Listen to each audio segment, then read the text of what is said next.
أول رد من قيس سعيد لحفلة راغب علامة، والأشياء المثيرة اللي صارت والرداءة الكبيرة اللي صارت في الحفلة. ذاك اللي خلاه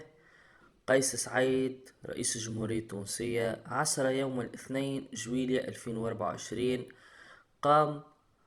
باستدعاء وزير الشؤون الثقافية منصف بوكثير، وأكد رئيس الجمهورية أن المهرجانات الثقافية يجب أن تساهم في إرساء الثقافة الوطنية، وقد تم بعثها من أجل الإرقاء بالذوق العام. فركح مسرح قرطاج وركح مسرح الحمامات على سبيل المثال لم يكن مفتوحين إلا الأعمال الثقافية الراقية، وكثيرون من الخارج كان حلمهم